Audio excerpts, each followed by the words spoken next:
welcome to the podcast. Welcome. Thank you, boys. Kyle Leeman. It's great to see you both. A long time Good to see ago. you. A long time ago, there were two plucky Lincolnshire bands. Probably decades ago. At least a decade, yeah. 32, we were 16, 15 at the time. Yeah. Yeah, that's harrowing to think how long ago that was. And here but we it's are good now. to see we're all still going. Yeah. Here we are now, and we're both in, we're all in, I should say, similar lines of work. Mm-hmm. So would you like to tell everybody what it is you do? Sure. Yeah, it's kind of a difficult question. This is always the question I think I should rehearse because anytime anybody asks me what I do, it's so hard to sort of compile it into a sentence. But it's a bit of everything. It's like production, it's editing, it's directing. We do cam upping at festivals. So it's just kind of like general production, I'd say. Started off mostly as an editor during COVID. Obviously, everything kind of shut down. And I timed it fantastically with starting a Fiverr account just in my spare time in 2019. And after a few completely dead months on that, everybody then needed content for their websites because obviously everybody's shops shut down. All these businesses had to close their doors and move online. And Fiverr just happened to be this place where I guess it's just kind of well known, right? If you need an editor, but you don't have any friends who edit, you go somewhere like Fiverr. And again, the timing of it all, I'd done enough jobs at the time to be sort of pushed higher up into this massively oversaturated list of editors on Fiverr. And it just kind of snowballed. And then obviously everything reopened. We got a bit more back into the production of it. And we collaborated with a bunch of different companies and a guy from London who we now work with all the time and we've got a business with. That kind of moved us into the live music side of things. So yeah, I mean, the general backbone of it all is media and production, but it's editing and filming and that's crazy. Shows and. So are you still doing a lot of Fiverr stuff at the minute, or do you find that that's I still work with clients I met on Fiverr, which is kind of, I guess, because Fiverr itself, it did a lot for me, but it's a horrible platform to work on. In terms of how much money you can charge, how much money they take from you. The saturation of it is you're up against. Well, you get thousands. Yeah, I'm guessing, I did a bit of research recently because I was making a video about the whole process of building an editing company, and I went back onto Fiverr and I searched video editor, and it came up with was something like 506,000 results. Really, that's mental. And I mean, that's obviously not all acted. That'll be since the beginning of Fiverr, all the accounts that have been made. I mean, I created an account way back when, and so I'm one of them. Exactly. So you'll still be on there. My account's still on there. But yeah, again, you're just up against that. When you finally get a booking on Fiverr, you've probably charged $30, right? Because everybody else is charging $31. Yeah. So you undercut just to get these to get the work in. And then Fiverr take 20% of that cut. Really, right. So yeah, and you end up basically doing 5, 6, 7 hours work on an edit and you make £14. Right. So how did you progress from doing the Fiverr stuff to not having to rely on it as much then? So it's just it's a long process, and it's basically you start out on a place like that and you do everything you can to get work because again, you're up against so many people, you kind of have to undercharge, you have to overwork, you have to essentially you're a yes man to anybody who wants anything, right? And you do that initially, you get a few reviews behind you. As soon as you get some reviews, then your account starts getting pushed up, assuming they're good reviews, they can be bad. Your account gets pushed up the algorithms, and then more sort of fruitful clients, I guess, will start messaging you on there. Okay.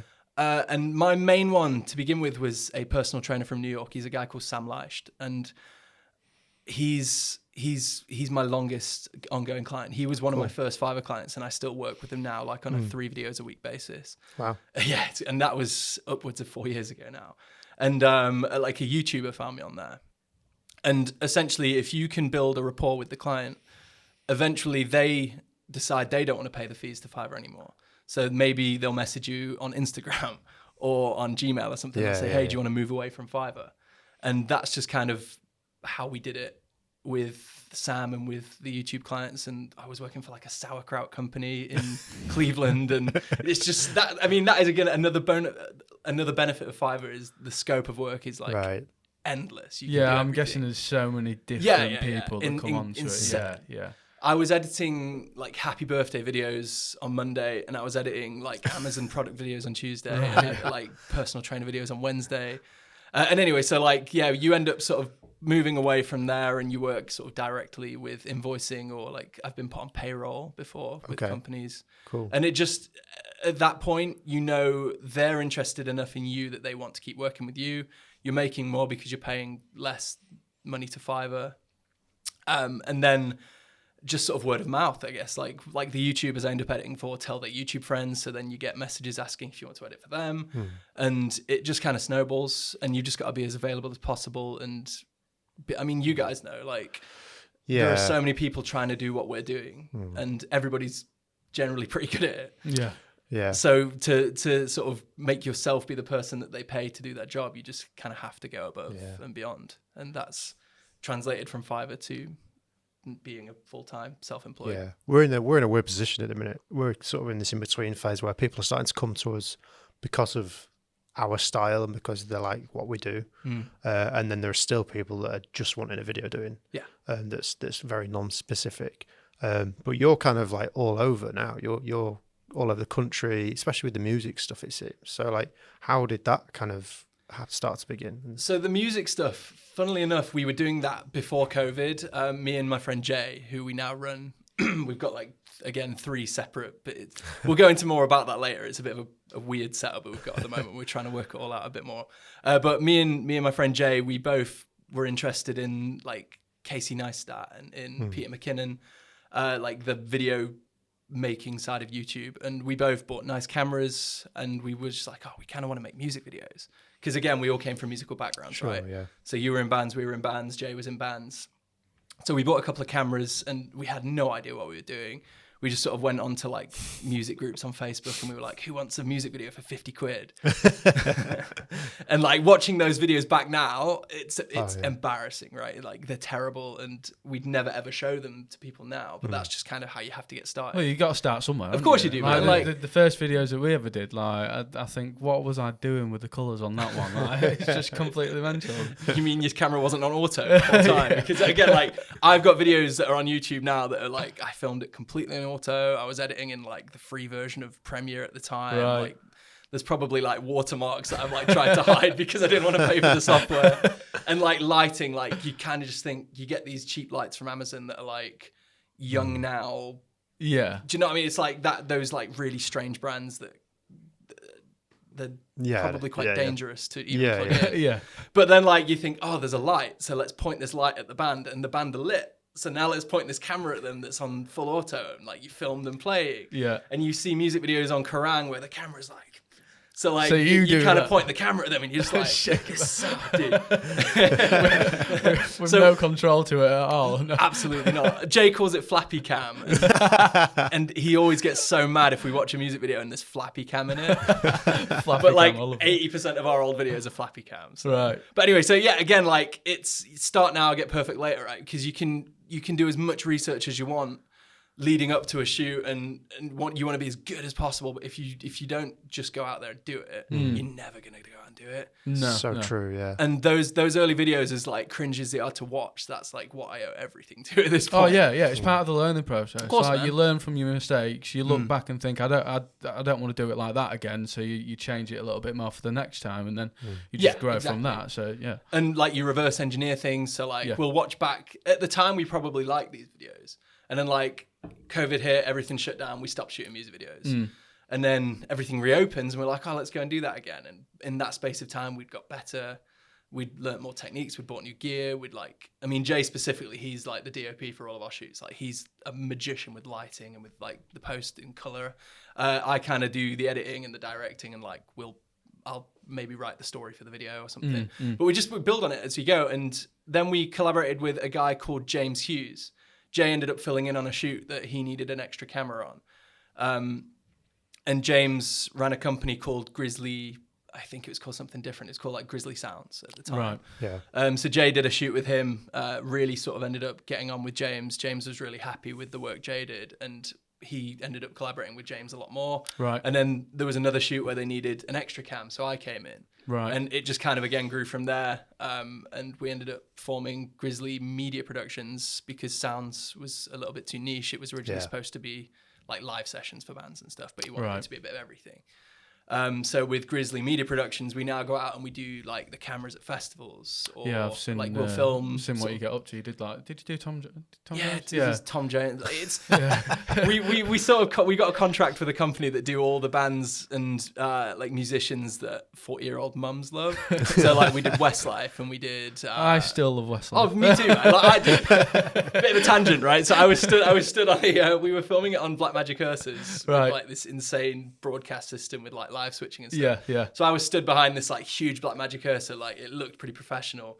And I don't know the guys' names in Westlife, but one of them looked over at me and like to look into the lens. But I was so like into the song and I was like screaming the words back at him. And he saw that I was doing that, so he was just like pointing at me. It was like one of the highlights of my entire life. But yeah, I mean, that again, we were only brought in to do one of those shows because they'd booked 2 shows in a weekend and their team was... It happens like that though, doesn't it? Yeah, and then you can go in and impress somebody on a job that they've brought you in for as like a fill-in, then maybe they then start giving you work regularly. Yeah, and that's what happened with those guys. And then we got booked for the summer just gone, and we've already got dates for next summer. That's awesome. Yeah, and that's kind of how everything's happened for me. Yeah. Is like you go in as a one-off, and then you impress them, and then it becomes like an ongoing thing. Yeah. Yeah. Cool. Is Girzzly the main like thing for you then at the minute? For music? Yeah. So I mean, I'll go into it now. Basically, we're having a bit of an identity crisis, and we're due a meeting. It's been like 6 months overdue. Right. But because you don't want to log onto like a media website and see live sessions, bands, weddings, live production, like talking heads, corporate. Like it's just going to be a lot going on. It's just way too much going on. So naturally, we kind of split it into 3 main things. And we've got in-house, which is for weddings. We've got Haus. I can't even remember the names myself. There's too many of them. Haus Creative, which is like music videos or like more short films, like the more sort of cinematic, like really well put together productions. Okay. And then we've got Girzzly Media Productions, which is like your live stuff. So that's like your live production. But with that, we've also ended up doing loads of corporate stuff. So this is the conversation we're having at the minute. Is like, how do we like condense this into something that's a bit more palatable? Because if somebody asks you for a business card and you give them 3 business cards to 3 different websites with 3 different email addresses on them, but then it's like, how do you do that in a single place that isn't then overwhelming if somebody wants to book you for something? It's kind of all these things that like people don't actually think goes into the backbone behind a company. Like you've got to think about these things. You've got to know how best to kind of showcase yourself and how do you guys deal with that? Because I've seen you've got like Hebb&Griff weddings. You've got that was a decision we made like late last year when sort of business was down. It was like, let's niche into weddings a bit more, and then of course business just like skyrocketed in 2023, so we're doing like less weddings now, but and we've not actually touched that. I think we posted for the first time today. Posted for the first time in a while today. Oh, you posted today? Yeah, on the weddings one, because I'll go and interact with the post. Just so the algorithms don't like completely hide you guys. Please. But yeah, it's we kind of just separated it because we felt like we needed to, because it was kind of confusing on our main page. Like we'd post a few business things and then we randomly post a wedding, and then like for wedding clients, it's hard for them to look at our business page to get an idea of what our wedding stuff is like, because there's so many different like businesses until exactly the same problem I've been talking about, right? So it's so convoluted if they want something that's quite niche, but you're offering like 1 billion different services. Yeah. And I think it's just a case of, I mean, the way things are going, we probably will phase weddings out, but it's still like quite a nice thing to do, and they pay well. Yeah, they do pay well. Yeah, which is like at the end of the day, it's a business, right? And like we can film music videos like 5, 6, 7 times a month and make similar amounts of money in 1 or 2 weddings. And like the music videos are way more fun, I must admit. And like a wedding's, it's still it's a good day and you're there, but the issue is you're there from like sometimes 6 a.m. till 10 p.m. Yeah, it is a very long day. It's such a long day. Yeah. Like generally you get fed and stuff, which is nice, but like a music video, you turn up for the cool time, like you put together a cool production, and then like you go home excited to edit it.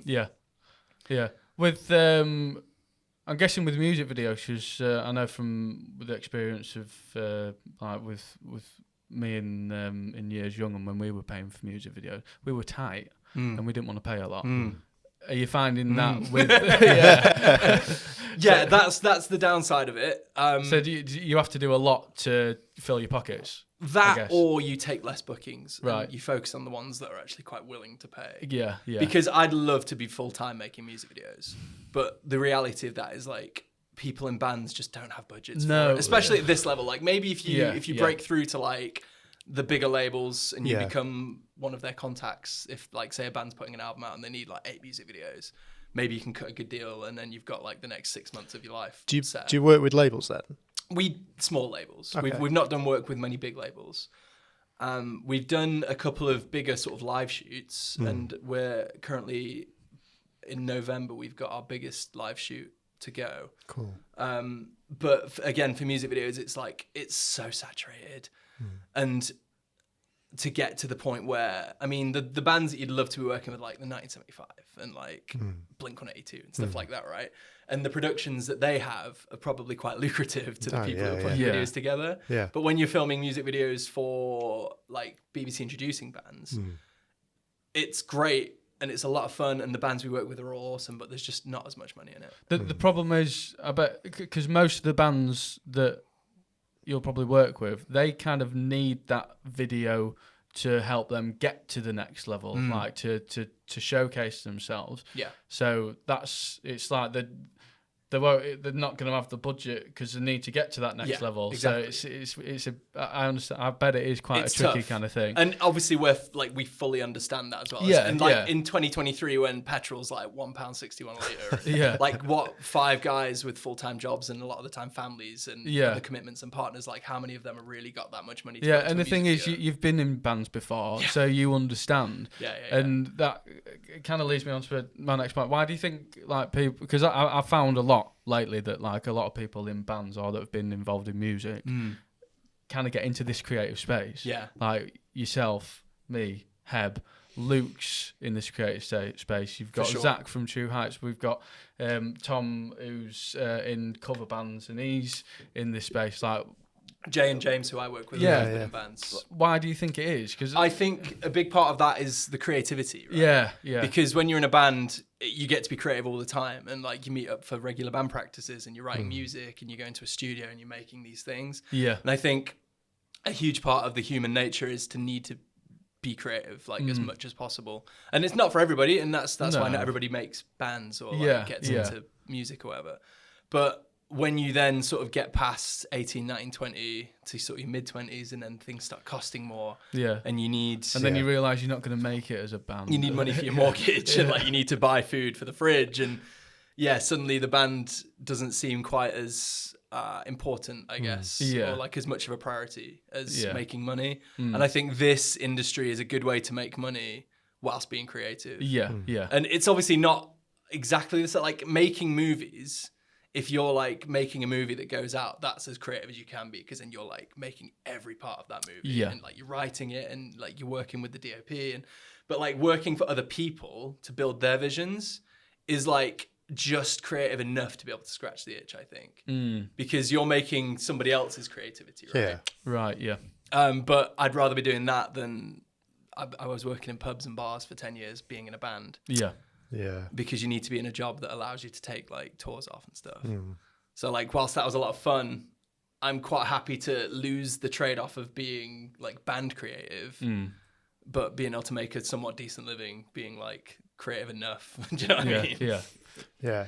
But no, it's funny how many people go from bands to like making stuff. Yeah. It's a lot of people. So many people. And I think a lot of people end up making their own music videos when they're in bands. So that's probably a good sort of foot in the door. Yeah. Because like, I remember even with the Fiends, you guys, like you did the... Only Just a Dream. First impression. Only Just a Dream. That's the one where you guys are like at the skate park. Yeah. Dude, like that video is iconic to me at this point. And it's like, we laugh about it, but again, that's going back to like, it might be a bit cringe to look back on now, but at the time that was sick. Yeah. And I remember watching it on MySpace, and I was like, these guys have a music video, man. You guys were like the heights that we were trying to like hit back then, man. Yeah, so I think that's probably why like you just by proxy of being in a band, you are exposed to music videos. Yeah, You're exposed to cameras. Yeah. If you kind of keep that interest as you get a bit older, I think a natural path is to then move into doing that stuff. It was the photography for me. I think taking pictures for promotional purposes, that's what kind of got my interest in photography going, for sure. Yeah. And that's another point, is like there's never a shortage of photography and music. Yeah. It's not very lucrative, but No. there's like, if you ever need to put a portfolio together, there's like endless opportunities in music. Yeah. Especially if you're willing to work for free. I think a lot of people might be a bit tight about working for free, but I think to get your foot in the door, offering to do shoots and stuff just to get you started is just so beneficial, and it gets you that experience as well. And then obviously I think you've got that's a big portfolio. difference between a lot of people. I don't want to sound like a boomer in this, but like, people nowadays don't want to do that as much. Whereas like when I was 18, 19, 20, if somebody had accept me to come and make them a music video for free, I'd just be stoked. Yeah. I'd be like, what an opportunity for me to be able to like hone my craft. And this is something I've touched on before with this video I've been putting together, is that like, even with Fiverr, if you want to like have any success on Fiverr, you've got to be willing to make no money for like 6 months. Yeah. And you've just got to make as many jobs happen as possible. Say yes to absolutely everything. And if that means that like you spend 6 hours editing a video for like $10, that the review you get from that is more beneficial than the money you could have got It's from the it anyway. long-term payoff that you're looking for, isn't 100%. it? Yeah. And same with music videos, like these terrible music videos that I've got to look back on that we probably shot for like travel money and maybe a McDonald's. It's like, sure, we didn't make any money. Good payment, that. if we were so lucky to get that every time, man. And that's another parallel to being in a band, right? Is like you don't get paid to play shows, but you're playing a show to get in front of It's people. very rare you get paid to play a show. Isn't it? I'm still cashing in the exposure checks, man. Yeah, I think working hard is just it's just the base of everything, and that's something. Like Casey Neistat, I mentioned him earlier. He's the guy that got me interested in film in the first place. He was he did a daily vlog on YouTube. I don't know if you guys are familiar with him. Yeah. He was like the grandfather of vlogging online. And his thing was work harder. And he made merch with it. He's got a tattoo with it. I've got the, like on my birthday, cool. I literally wrote work harder on my arm, walked into a tattoo shop and I was like, can you just go over that for me? And they were like, yeah, of course. And that, it's like, people almost don't want to hear that a lot of the time, because the path of least resistance is the one that everybody wants to take, right? But unfortunately, if you want to get into an industry that's like really, I don't want to keep saying oversaturated, but it is. It's like really competitive. Like there are so many companies offering what we offer. Yeah. But the only way you're many good companies as well. Yeah. Very, very, very talented people. And unfortunately, a lot of the time it becomes a race to the bottom financially, but you just kind of have to do it. Yeah. And then when you get to the point where you can like sort of raise above a little bit, that's when you can start asking for more money. And like even now, like we'll get inquiries from music videos who don't have enough budget, and we will say no to them now. But a few years ago, we would have just said yes to anything. It's quite a good feeling being able to do that, though. Yeah, right? a little bit, Yeah. But it's like, also scary because like when Yeah. you're self-employed and you've not got like this guaranteed income every month, saying no to anything feels horrible. Yeah. It feels alien. Yeah, there's a bit of a... And I still have trouble with that now. Even like if my week, say I've got like 7 straight days of editing and I've got to pump out like 35 videos in the next 7 days. If somebody messages me and like, oh, hey man, can you get this edit done for us in a few days? I'll just be like, yep, sure, sure. And then it'll be like 4 a.m. and I'll be sat and my eyes will be like, why did I say yes? Do you find yourself having a lot of late nights editing then? Slightly less so now, Yeah. because I've just recently had a kid. Are you all right? That's got to make this cut. Oh, that was so hot. Slightly less so now. In the early days, I was probably every waking hour, like as long as I could sleep for like 4 hours at some point during a 24-hour period, I'd just be working. Yeah. So like there'd be, and a lot of the clients end up being Americans Right. on Fiverr. So you got to kind of work with their hours. You kind of have to like adapt to their time. So like it's 6 p.m. for us, but for them it's lunchtime. So like they'll be getting back to work at like 2 p.m. their time, which is 8 p.m. for us. Right. They maybe then send you files that you need to edit. So then suddenly it's like midnight. Right. And you're just starting a project. Yeah. But again, you say yes to everything. Yeah. Just make it happen. And there'd be times where like while I was still working my day job, I'd be maybe on like a 6 a.m. till 4 p.m. shift there. Yeah. I'd like run to the gym, come home, eat, and then start editing from like 6 p.m. And then you do that till 3 a.m. Yeah. And then you go to bed at 3, wake up at 6, go back to work, Start rinse again, and repeat. And I don't want to say luckily COVID happened, because obviously it was a pretty terrible time for most people. Yeah. But that time being in lockdown allowed me to then focus way more on the editing side of things and not have to go into my day job. Yeah. And that then allowed me to grow it and build on it. So yeah, at the time, sorry, back to your question, there was a lot of late nights. Yeah. And like there were maybe some nights where I'd randomly wake up at 3 a.m. and I'd check my messages because I'm a goblin and I can't put my phone down. And I'd see somebody would have messaged me half an hour ago saying, oh, hey, can you get to this? I need it for tomorrow morning. So then I'd just get out of bed and go and do it. Yeah. So was that more, so are you finding it's more the Fiverr clients that are wanting like the quick turnaround edits then? A lot of them were quite unreasonable for the money you're charging. Yeah. I think a lot of them take advantage of the fact that you need their business. It's mad though, because obviously they're a lot of them are low paying clients on Fiverr, and it's the low pay, high demand syndrome that you find. And the people who pay less always want the most. I don't understand it. It's madness. Like if you're paying less, you kind of need to have a bit of an understanding that like you can't expect everything. I agree, 100%. And I think we focused quite a lot on this in the last couple of years, because it's exactly the same with corporate, with music videos. Yeah. It's the music videos that you make less money on that then have like 5 rounds of edits. Yeah. Whereas with corporate, for example, if somebody says we've got a $15,000 budget, make this happen for us, you send them the first cut and they're like, yeah, that's sick. But then the corporate ones that are like, we've got 400 quid for the day, can you come and make this happen? So you make it happen, you send them the edit and they're like, yeah, so we think that's a really good start. Yeah. What? It's like, oh no. I think that's why it's important. We've started doing it a lot more recently. It's actually charging what we actually believe we're genuinely worth. Yeah. And it's made so much difference, because there are people that say, oh yeah, sorry, that's a bit too much, and they either go away or we say, well, you're paying for a high quality service here, like you need to pay for what, for the product that you want. And then sometimes they come around that way of thinking, and they end up actually agreeing to the quote that was more than what they budgeted. So or you see that they say no, they then go and find somebody who does it cheaper, and then you see the product that you get from it. Yeah, we've seen that. And then you think they can't be happy about that. And then next time they need something, maybe then they're like, oh, actually, let's put some more money into it. Yeah. I also think as well, when we're saying to them, well, we can, you've got X budget and that's great. We can do something for X budget, but if you had, I was going to say XXX budget then, but that sounds weird. Wait, what are you guys been filming?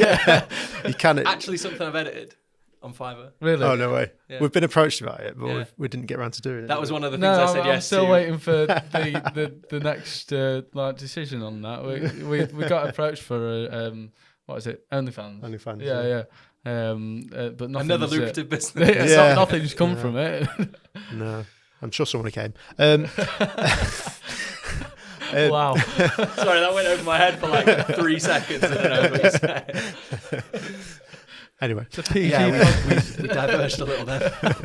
Well, I can't remember what I was talking about. Yeah, so we say to them, we can do that for that budget, but if you were to spend a bit more, this is what we can do. And I think that impresses them a lot more when we're throwing ideas their way and saying, what about this, what about that? That generally makes them want to spend a bit more. Yeah, when people are seeing what value they're going to get out of what they're going to spend, it's not like they're just getting that. They're getting like so much more than just that. Like, I think you need to sell a product to a client as an investment a lot of the time. Oh yeah. Because maybe on the surface they're paying you to come and make a video that then sits on their website. But really, they're investing in a product that is then going to convert to sales for them. Exactly. Right, over the long term. Yeah. And a good example, we've just been approached about some corporate shoots in December in London. Right. And the guy who contacted me about it is somebody I worked with on Fiverr. Okay, yeah, cool. Who I did a bunch of edits for. He Right. lives out in a different country. He gets this client who needs a media team to come down and shoot. So he messaged me. He was like, they need this, this, and this. They want 2 videographers to come down for the day, set up some lights, shoot some talking heads. There's a panel. And I just replied saying, we could do it with 2 videographers, but really that's a 3-person job. Like you should have somebody there to focus on audio, because there's like a 5-person panel, there's a host, there's an audience. Yeah. they also want cutaways of the panelists sort of arriving, so we'd have to go on the tube with them and like film part of this like commute for them. And it was like, for 2 people, the product you're going to get for that is going to look rushed because we've got half a day to do it. Most of that day is going to be spent setting up tripods and lights and cameras and mics. And he agreed, and he said, let's just send them a quote for 3 people. And the company was just like, yeah, actually that sounds like it makes more sense, because they can see the value in getting a better product, even if it means spending an extra day rate for like an extra pair of hands. Yeah. And I mean, at a corporate level, an extra day rate for a videographer really shouldn't be a big deal for like a finance company in London, right? So, No. But yeah, again, like saying no to people who don't have enough money for it is tough to do, but sometimes it's very important. Yeah. And can convert to them coming back and saying yes. So. How have you found the community, the sort of creator community? Have you had to, obviously, like, your company is a collaborative effort because you've met obviously Jay, and then you've met this James, and it's become this collaborative company. Sure. Do you find that the creating community, the video production community, is good, or? It can be hit or miss. Right. I think generally it's quite positive. Yeah. And like with you guys and us guys, like we work in similar areas, but it's not like we're like hiding jobs from you and you're not hiding jobs from us. Yeah. There's a mindset of famine that a lot of people can have, where it's like, if somebody else in a similar job to them gets the work, it means that there's nothing left for them. Yeah. But in this industry, there's so much work. Yeah. And like every business, you could go around like a high street and knock on shop doors and say, do you need website videos? Yeah. Sure, maybe like 7 out of 8 of them might say no, but like that 1 out of 8 might say yes. And so there is quite a lot of that. There's a lot of people who I think maybe we'd work with them collaboratively on a job, and then they'd be happy to come back and work with us some more, and then we'd send them work and they'd send us work. But then there's the total opposite of that, where people feel like if we come in and do a job, then that means they'll never work again. Right. And I totally understand that, and I felt that myself multiple times with edits. It's like if for example I went away on holiday and one of my YouTube clients had to find another editor for 2 weeks while I was away, I'd be sat there just like anxious, like, what if they do a better job? What if they're cheaper? What if I get home and they don't want to work with me anymore? But like the reality is, like, if you're like my clients, a lot of them I've been working with now for like 2, 3, 4 years. So like going away for 2 weeks and somebody else coming in and handling 1 or 2 jobs, they're not just going to ditch you for that. Because I don't know with you guys if it's the same, but like long-term clients you end up doing your best work with. Because if you work with 100 people once, then every single one of those jobs is like your initial meeting. You have to work out how they like to work. They have to work out how you like to work. You have to understand what it is they want. And the process of getting to actually shooting is probably 40% of the job. Whereas if, for example, you do 1 client but 100 jobs, by job 6 or 7, it's like clockwork. Yeah. You know how each other works. You know the best way to approach a situation. And I think that works in your favor as well. Like if you have a good relationship with a client, and they, for some reason, have to get somebody else to come and do another job, 9 times out of 10, they're going to come back to you. Well, yeah, they don't, it's like they don't want to start all over again. No, of course not. Because like, if you've built such a good relationship between you and a client, like they're not going to want to waste time building another relationship with another. And energy. Yeah. And time and energy are like 2 of the most valuable things to any business. And it's like a rocket takes like 85% of its fuel to get off the ground, and then like 15% to get to space, right? So if you've put in that 85% of the fuel, I think, I mean, don't quote me, I know the numbers, it might even be more intense, like 90%, 10%. But if the client has spent that 90% of their fuel getting this ball rolling with you, and you're in this really good workflow with them now, coming in and getting somebody else to do a couple of jobs, they're not going to want to do that 90% every time. They just want to get back to that momentum. It's a really good way of putting it, I think. Yeah, absolutely. Just don't quote me on the numbers. No. Well, you're not a rocket scientist. So. No. What's been like your favourite thing that you've worked on? Ooh. We can cut this silence out. It's a good thing that you have to think about it, though, because it means there's probably been quite a lot of them. Yeah, I mean, generally speaking, I think my favorite thing that I've ever worked on is just building the business. I know that's like a really throwaway answer. No, I think but it's so satisfying to think like 4 years ago I was in a job that I hated, and through just like grinding for a few years and being nice to people, because that's a huge part of it as well. Like I don't know if you guys have worked in the service industry before, But like when I was in a band, I spent all this time working in restaurants and in bars, and none of that feels wasted to me because I'm still using the techniques that I learned speaking to customers and like dealing with problems. Transferable skills. Transferable skills. And that's something I think people who go straight into this job don't have as much. No. And talking to people is such an important skill. Yeah. And if you're uncomfortable having like uncomfortable conversations, as soon as a client says, well, what are you charging? Then you just freeze up. And you're like, Yeah. Well, what budget have you got? Yeah. But like a good example of that would be like if I was in a restaurant and a customer walked up to me and said, "Oh, what specials are on tonight?" I'd have to know. Yeah. I'd have to like list off all the specials and how much they cost and like tasting notes and what wine to pair them with. And that just translates to that awkward part of the conversation with the client. Sure, yeah. Sorry, the question was what was my favorite job? I think for me personally, that like the moment if I think back that stands out the most would be standing behind like an Ursa while Paloma Faith's playing, and she's like, I forget the banger, like the big banger. Yeah, I can't remember, but yeah. It was like a big TikTok song that everybody fell in love with again. But I was stood there and I was like watching her perform it, and I was like, a year ago, I've never stepped anywhere near a stage with a camera. And then you turn to the left and there's like 10,000 people with like the phone lights up in the air. And then like you sort of look down and you see the company logo on your shirt that you've built. And it's just that moment I think specifically stands out to me. And I mean, that sort of combines our love for music and our love for media and being at festivals. So that was cool.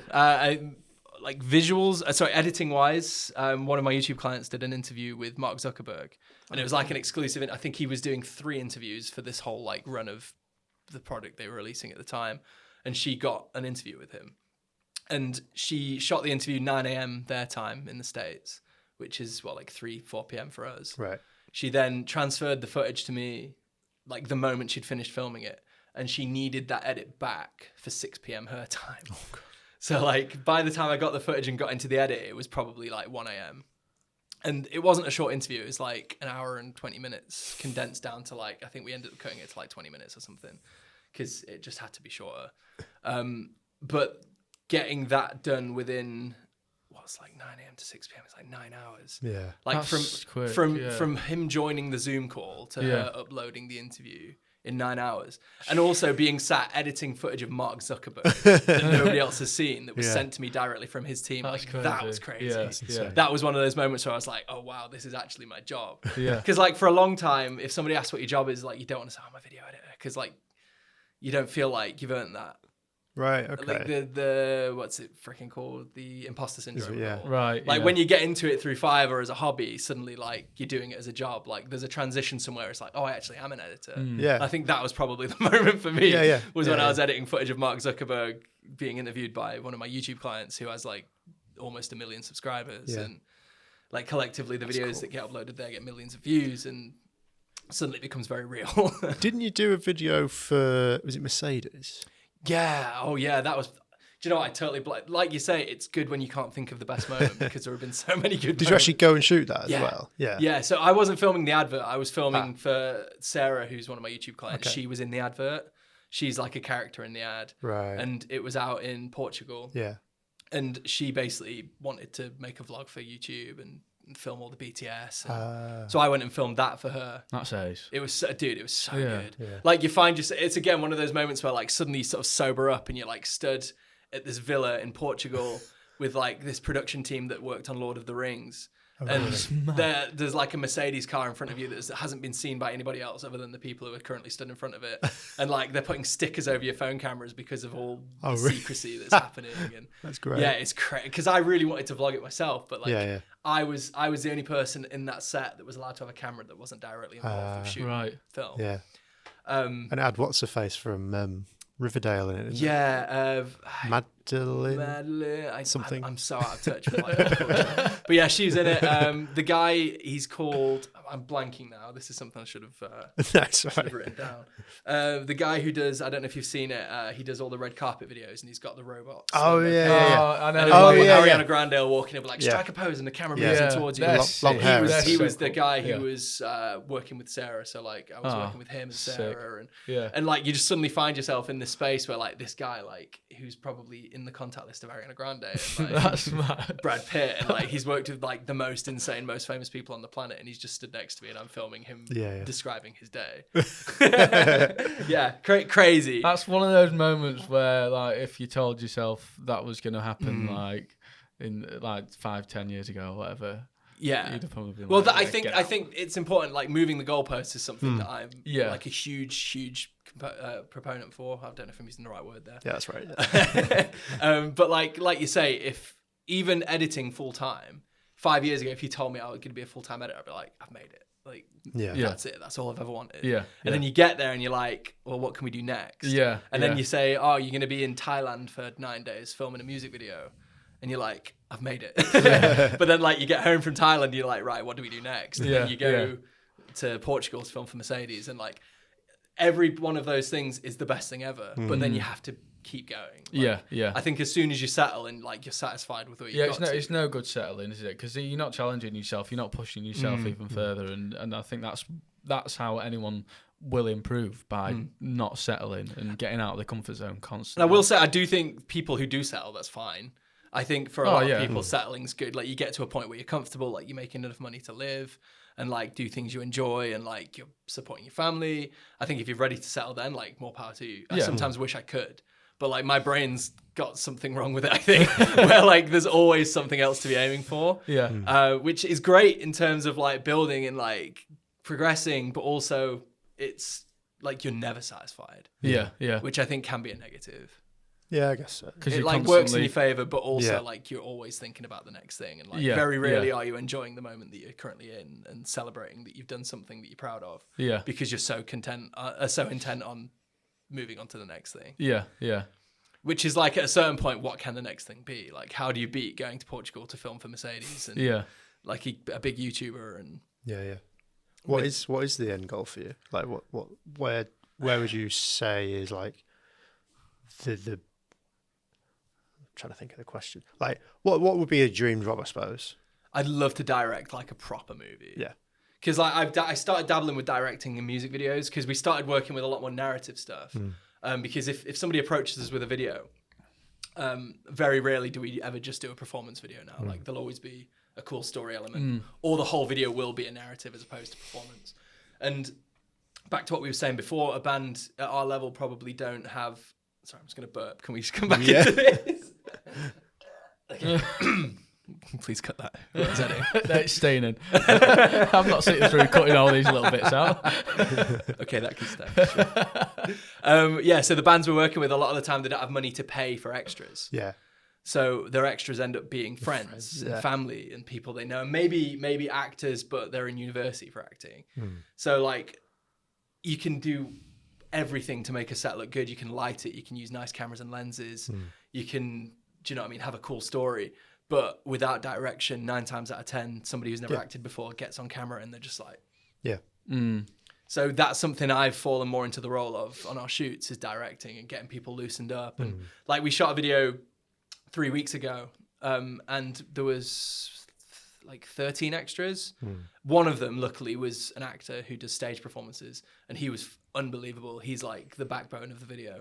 But the other people were just as important to the narrative. So like you spend 10, 15 minutes getting to know everybody, you're warming everybody up, you're sort of doing group activities, getting loosened up.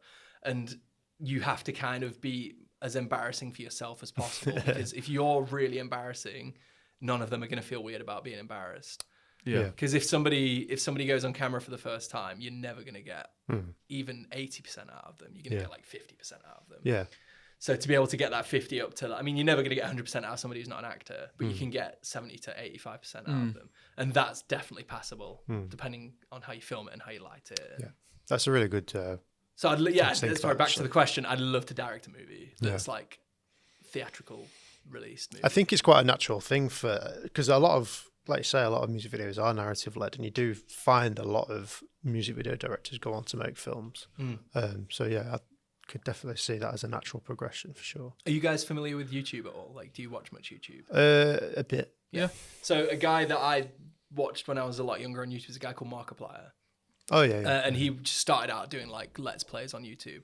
And as I got older and he got older, he got way more interested in like the production side of things. And so did we.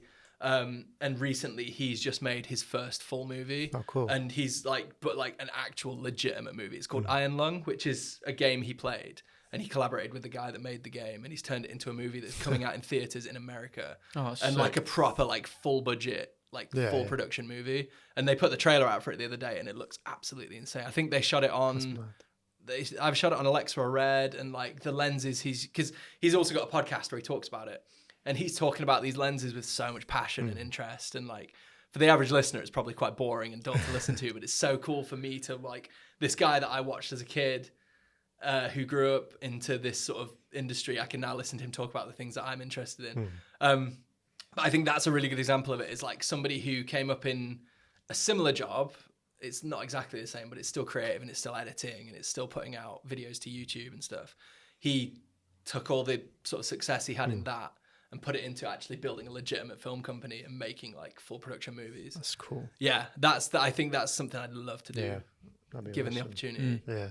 But the money you need to do that is like unreal. Yeah, it's a whole other ballpark in it. I mean, there's all these. That's why Hollywood is very like secular, I guess, because there's only so many studios, isn't there? And there's only so many companies who can provide that service too. Yeah. It's the same with the guys who shot the Mercedes video. Like they were telling us they did Lord of the Rings, they've done The Hobbit, they were working on like it's like a big war movie, I can't remember. Right. But they had like this insane scale of work because they're a company that have all the lights and all the cameras and the cam ops and the directors and like even the people like the makeup artists and the dressing room people, like they have all of that and can just go to a film a guy who's got a film and a budget for it and be like, we can make this movie for you.